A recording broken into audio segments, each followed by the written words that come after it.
neste momento, por motivos que eu já expliquei de segurança. Estou aqui em Maputo, mas com muita mobilidade, porque não, a minha segurança está em causa, não restam dúvidas. Portanto, haviam planos muito concretos de abater-me durante as manifestações que ocorreram ontem, sobretudo no local onde nós tínhamos marcado para concentração, local do crime. E vocês devem ter visto as imagens, muitos polícias à paisana, tal e qual aconteceu durante as eleições autárquicas, no dia 27 de outubro, em que havia muitos polícias à paisanas com AK-47 e a disparar balas verdadeiras. Então, ontem também aconteceu a mesma coisa, havia muitos polícias à paisana a disparar várias balas verdadeiras, e penso que vocês acompanharam vários manifestantes, não só a população circunvizinha, que ia mostrando cápsulas de balas, projéteis que tinham sido disparados mesmo para matar.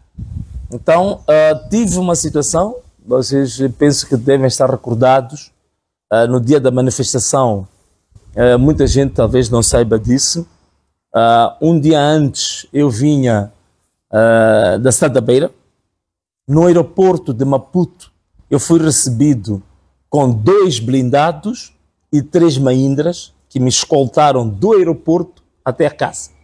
E esses 2 blindados e 3 Mahindras ficaram justamente na minha casa para controlar todo o movimento. Então imagino, 2 blindados na casa de um cidadão, 3 Mahindras e uma série de polícias à paisana, porque queriam controlar milimetricamente todos os meus movimentos. Então, no dia que ia acontecer, dia 21, segunda-feira, que ia acontecer a nossa greve nacional, eles chegaram à madrugada. Chegaram à madrugada, ocuparam todo o quarteirão, armados e impedindo que eu pudesse sair. Justamente até na porta da minha casa, quando eu queria abrir a porta, estava lá um homem armado que era para eu não ir até a manifestação.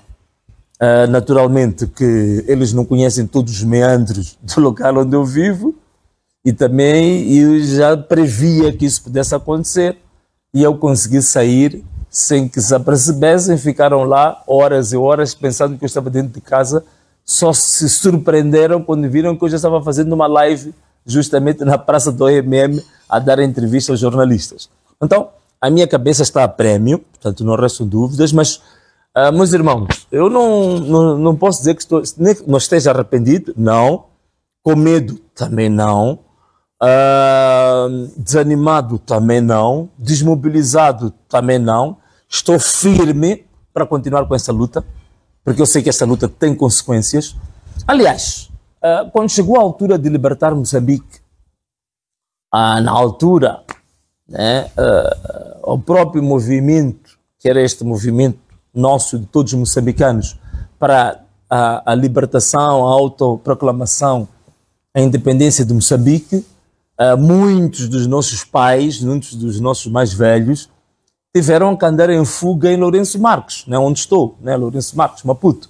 Andaram em fuga, estavam na casa deste hoje, amanhã dormiam em casa da tia, outro dia dormiam em casa do cunhado, outro dia dormiam no hotel, outro dia escondiam-se numa mata, até arranjarem formas de chegar até a Tanzânia para se juntarem aos seus irmãos. Portanto, é um processo natural. Se nós queremos mudar um regime como este regime assassino, eu volto a dizer, esse regime assassino como o regime da Frelimo, temos que estar sujeitos a isto, temos que estar sujeitos à perseguição, temos que estar sujeitos a atentados de morte. E eu, quando falei do caso de Zavala, que a polícia sempre tenta minimizar, em Zavala, durante a pré-campanha, apareceu um jovem com uma arma de 9mm, com 9 balas, que era para me alvejar. Só que, felizmente, a minha segurança imobilizou o homem e a polícia veio dizer que aquele estava ali para garantir a minha própria segurança. Agora, com o caso do Elvino Dias, a polícia diz que o Elvino Dias foi vítima de uma desavença ou de um problema passional, de um problema, querem dizer, um problema amoroso. Querem dizer, por outras palavras, que o Elvino andava metido em paixões e com alguma mulher por aí fora que talvez o marido ou o namorado por aí se vingou. Mas como eu disse, gostei da opinião que foi proferida pelo Dr. Rodrigues Rocha, apesar de nós termos diferenças muito grandes de opinião em muitas coisas, mas nisso eu acho que ele foi muito bem claro quando ele diz que não faz sentido dizer-se que foi um problema passional quando aparecem duas pessoas com armas de guerra e depois também bem treinados para operar, para, digamos assim, para trabalhar com essas armas de guerra. Portanto, não tem nada a ver com um caso passional. Aquilo tem a ver com um crime cometido pelas forças de defesa e segurança. Isso não restam dúvidas nenhumas. Portanto, são as forças especiais que mataram Elvino. 25 tiros. Agora, atenção uma coisa. Quero que vocês prestem bem atenção, o que vou dizer é abrir bem os vossos ouvidos onde vocês estão. Foram 25 balas que entraram no Elvino. E eu quero agora dizer-vos uma coisa em primeira mão. São 25 dias que nós vamos aterrorizar os terroristas. São 25 dias que correspondem a 25 balas que nós vamos criar um clima de terror aos mentirosos, um clima de terror aos terroristas, um clima de terror aos assassinos, um clima de terror aos ladrões. Um clima de terror àqueles que adulteram a vida do povo. São 25 dias também. 25 balas, 25 dias de terror para os terroristas, para os assassinos, para os ladrões, para os fascínoras. Então é isto que nós queremos anunciar. Sei que muita gente vai aqui a perguntar, Venâncio, qual é o passo a seguir? Hoje, se você for trabalhar, você fez bem. Porque a nossa primeira etapa era apenas um dia de greve nacional e uma pequena manifestação de repúdio pela morte do Elvino Dias e de Paulo Guambe. A segunda etapa, estou aqui agora para anunciar. Presta bem atenção, vou anunciar agora a segunda etapa, porque, meus irmãos, não é porque o Venâncio Mondlane seja assim tão especial, não é porque o Venâncio Mondlane seja tão inteligente, não é porque o Venâncio Mondlane tenha grandes qualidades de liderança, não é isso. É que, neste momento, a oportunidade, o clima, a atmosfera revolucionária está sobre o Moçambique. Quando a atmosfera revolucionária está, significa que precisamos de uma liderança também revolucionária. Aquilo que na linguagem comum a gente tem dito, que as oportunidades não aparecem sempre. A oportunidade aparece uma vez. Se você não aproveita a oportunidade, fica a saber que provavelmente vai viver o resto da vida se lamentando, falando do passado, do que podia ter conseguido, do que não conseguiu, do que devia ter feito, do que não fez. Como dizia também o nosso presidente uma das vezes, aquilo que fiz é aquilo que eu não fiz. Então, aí, quando você falha uma oportunidade, é isso mesmo. Então, a oportunidade o que é? É o que eu estou a dizer, a atmosfera.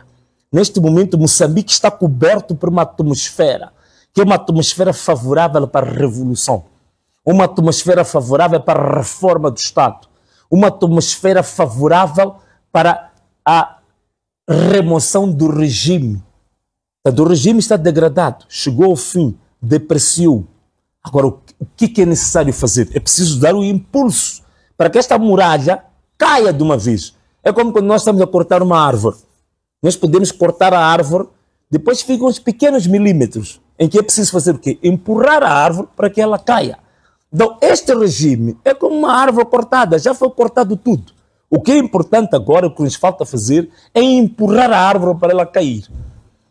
Mas, irmãos, estava aqui a rever ainda hoje vídeos sobre o que representou esta repressão policial para um povo indefeso, um povo desarmado, um povo pacífico.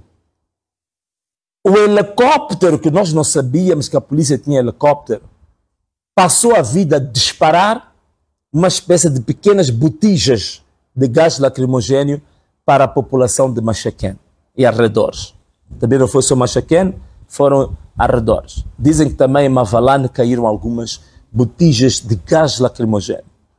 e gás lacrimogéneo fora do prazo, portanto, com consequências na saúde muito graves. Tivemos pessoas que desmaiaram, tivemos pessoas hospitalizadas, incluindo um recém-nascido que inalou gás lacrimogéneo e teve que ficar de baixa.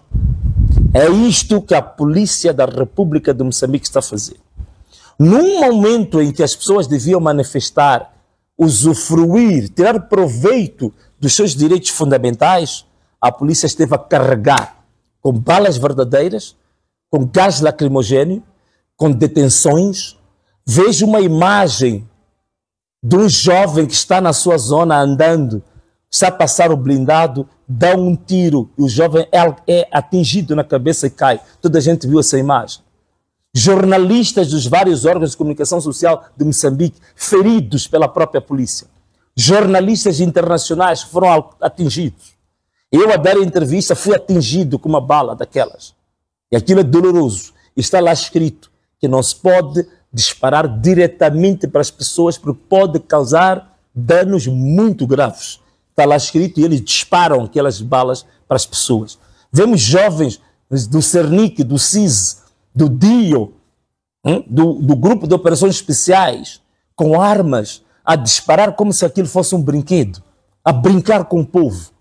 Portanto, a Frelimo atingiu, neste momento, para mim, passou dos limites, como muita gente tem dito. A Frelimo passou dos limites. A humilhação do povo,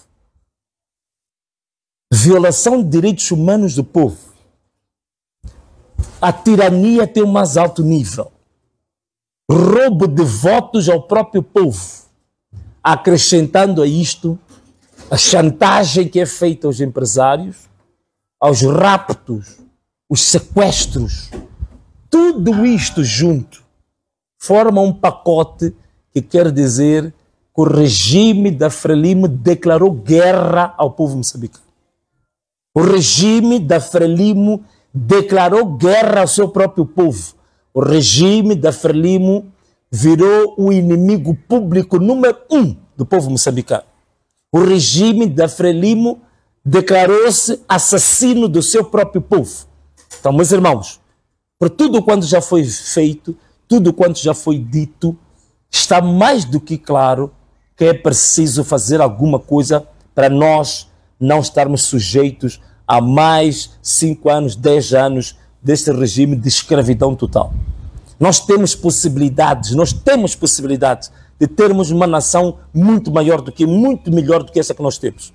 Esses serviços de saúde que a gente tem, precários, a educação que é das piores da África do mundo, infraestruturas públicas degradadas, não temos pontes, não temos estradas, não temos infraestruturas, não temos investimento na agricultura, não temos formação, a nossa formação superior é uma coisa banalizada. Quer dizer, este país miserável que a Frelimo fez e agora com a humilhação, com a ditadura, tudo criado. Bom, meus irmãos, essa live vai ser muito curta. Também nós temos que fazer lives curtas porque temos um sistema de dispersão ou de desvio de localização de onde nós estamos, porque de fato agora, como diz alguém, ativei o modo clandestinidade, quer dizer, o modo clandestinidade no sentido de que neste momento tem que movimentar de um lado para o outro. Também queria repisar a necessidade de participarmos amanhã no cemitério de Mchafutene, no enterro de Elvino Dias, que vai estar exatamente na mesma área onde também foi enterrado Azagai, que este era um dos desejos também do Elvino Dias, ser enterrado onde estava o Azagai. Meus irmãos, feita esta pequena introdução, que não quero vos mais maçar com isto, eu queria agora dar a conhecer a todo o povo moçambicano quais são os passos a seguir. Eu tinha dito que na primeira fase nós íamos fazer uma coisa mais soft, mais branda. E aqui nós temos dois problemas. Temos o problema da falsidade, do roubo da vontade do povo, em termos eleitorais, mas também temos a humilhação do povo. Então, estes dois assuntos aqui nós temos de tratar. A escravidão, a humilhação, o assassinato do povo, a violação de direitos humanos do povo, isto tem que ser resolvido. Por outro lado, a verdade eleitoral tem que ser reposta. Tem que ser reposta. Então, Meus amigos, nós aqui vamos anunciar agora o que nós vamos fazer a seguir. Primeiro, eu não sei se vocês recordam-se, durante a campanha nós tínhamos dito que raptos e sequestros, nós garantimos à população moçambicana que durante a campanha, num prazo inferior a 1 ano, é possível acabar com os raptos e com os sequestros em Moçambique. Num prazo inferior a 1 ano, é possível acabar com a insurgência em Cabo Delgado. Num prazo inferior a 1 ano, é possível colocar Maputo e Cabo Delgado ligado a partir do meio elétrico de alta velocidade. Num prazo de 1 ano, é possível fazer muita coisa para Moçambique, para reduzir, para diminuir a dor dos moçambicanos. E este regime, pura e simplesmente, não quer a verdade eleitoral porque quer permanecer, quer manter o povo na miséria, quer manter o povo na pobreza, quer manter o povo atrasado. E é por isso que usa as forças de defesa e segurança para atingir o povo, para humilhar o povo, para maltratar o povo. Vejam só o que aconteceu, o que a polícia anda a fazer com o nosso próprio povo. Está a maltratar o nosso povo. Por isso, meus irmãos, nós sabemos que dia 24, que é quinta-feira, a Comissão Nacional de Eleições pretende anunciar os resultados eleitorais. Que nós sabemos são resultados profundamente falsos. Não é o que o povo votou. Não é o que o povo votou. Isso está claro. Já demonstramos a partir do nosso centro de contagem paralelo. Já demonstramos também a partir de editais que nós partilhamos com o nosso próprio povo. E a consciência do próprio povo também mostra que não votou na Frelimo, não votou no candidato da Frelimo. Este é o primeiro ponto. Por outro lado, o nosso povo continua humilhado. O nosso povo continua sacrificado. O nosso povo continua, digamos assim, pisado e cuspido pelo governo da Frelimo. Isso tem que terminar.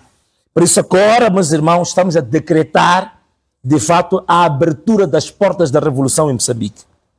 Por isso, a partir do dia 24, que é o dia em que a Comissão Nacional de Eleições quer anunciar os resultados eleitorais, nós vamos reativar a segunda etapa das manifestações, ou a segunda etapa do nosso roteiro revolucionário em Moçambique.